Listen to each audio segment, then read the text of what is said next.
नमस्कार, आप सभी का हमारे चैनल जय गुरुदेव उत्तराखंड पर एक बार फिर से बहुत बहुत स्वागत है। कामना करते हैं कि आप और आपका परिवार दोनों स्वस्थ होंगे। इसी कामना के साथ बढ़ते हैं आज के अद्भुत क्रमांक की ओर। आज का ये अद्भुत क्रमांक आपको एक ऐसी नई ऊर्जा प्रदान करेगा, एक ऐसा नया मंत्र प्रदान करेगा जो कि आप अपने जीवन में उतार कर, जो कि आप अपने जीवन में उपयोग कर अपने समस्त कार्यों को संपूर्ण कर सकते हैं और प्रत्येक क्षेत्र में सफलता के नए आयामों को प्राप्त कर सकते हैं।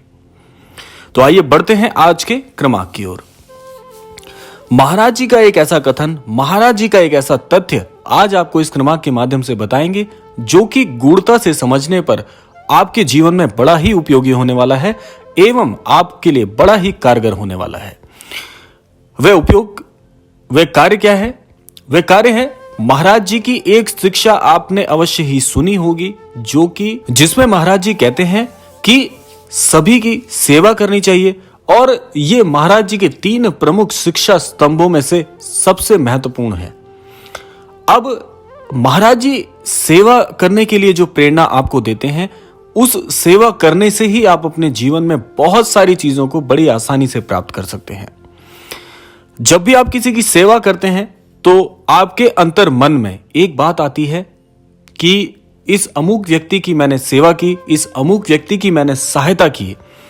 अब यहां पर समझने वाली बात क्या है?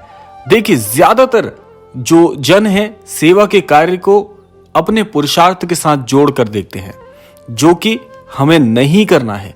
इस कार्य को आपके द्वारा किसी की भी सेवा करने पर, आपके द्वारा किसी के लिए भी सहायता करने पर अपने पुरुषार्थ को जब आप आंकने लगते हैं तो यहां पर आप बड़ी भूल करते हैं।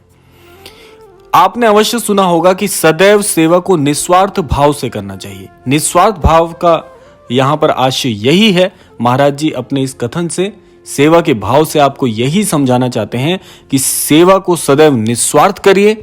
यदि आप किसी भी प्रकार से किसी की सहायता करते हैं तो सदैव सहज भाव से करिए, सौम्य भाव से करिए और कभी भी अपने द्वारा किए गए कार्यों का बखान मत करिए। यही सबसे बड़ी भूल होती है। अब देखिए, आपको कितनी सारी चीजें प्राप्त होती हैं निस्वार्थ भाव से सेवा करने पर। जब आप किसी की सेवा करते हैं, किसी की सहायता करते हैं और उस विषय में बिल्कुल भी नहीं सोचते, यानी कि आपने एक बात बचपन में अवश्य सुनी होगी कि नेकी करिए दरिया में डालिए। कहने का आशय ये, अपने द्वारा किए जाने वाले किसी भी पुरुषार्थ पर, किसी भी सकारात्मक कार्य पर, किसी भी सेवा के विषय में सोचना उसी वक्त बंद कर दीजिए जब आप अमुक व्यक्ति की सहायता कर लेते हैं और उस सहायता के पश्चात आप अपने दूसरे और कार्यों में लग जाइए। उसके बारे में मत सोचिए। हम सबसे बड़ी भूल यही करते हैं कि जब हम अपने पुरुषार्थ को, अपने द्वारा की गई सेवा के विषय में सोचने लगते हैं तो वह भाव निस्वार्थ नहीं रह जाता। निस्वार्थ भाव का आशय यही है कि हृदय से सेवा करिए।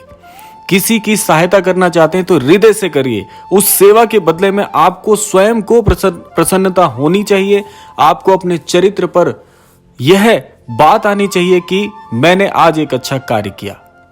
आपको ऐसा आभास भी यदि हो जाता है तो स्वयं ये बात समझ लीजिए कि वह निस्वार्थ भाव से आपने कार्य किया है। निस्वार्थ भाव से कार्य करने पर जीवन में जितना भी आशीर्वाद आपको प्राप्त होता है, उसमें संपूर्ण सृष्टि, यह समझ लीजिए, आपकी मदद करने के लिए तत्पर हो जाती है। और यह तो कर्म चक्र भी कहता है हमारा कि जब भी आप किसी की सहायता करते हैं तो यह सृष्टि आपके जीवन में ऐसी घटनाओं को स्वयं आकर्षित करती है, क्योंकि आप सकारात्मक प्रभाव जीवन में आकर्षित कर रहे हैं। इसलिए जितनी ज्यादा सकारात्मकता आप आकर्षित करेंगे, आप पाएंगे कि आपके संपूर्ण कार्य, जो कार्य कभी आपको इतने मुश्किल लगते थे, जो कार्य आपको लगते थे असंभव हैं, वे कार्य भी बड़ी सहजता के साथ, बड़ी सुगमता के साथ संपन्न होने प्रारंभ हो जाएंगे।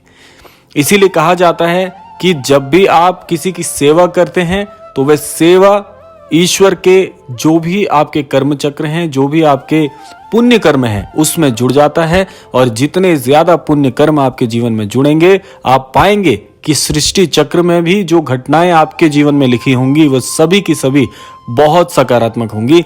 सफलता के नए नए आयामों पर आप सफल होना प्रारंभ हो जाएंगे।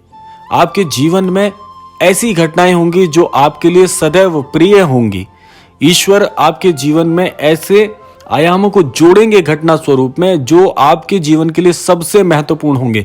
और एक बात आप मस्तिष्क में बांध लीजिए कि जब आप सेवा का भाव मन में लेकर आ रहे हैं तो आप अन्य जनों से स्वयं को कई गुना ऊपर कर रहे हैं। और यही सबसे बड़ी बात होती है, क्योंकि आज आप स्वयं किसी की सहायता करने में सक्षम हैं।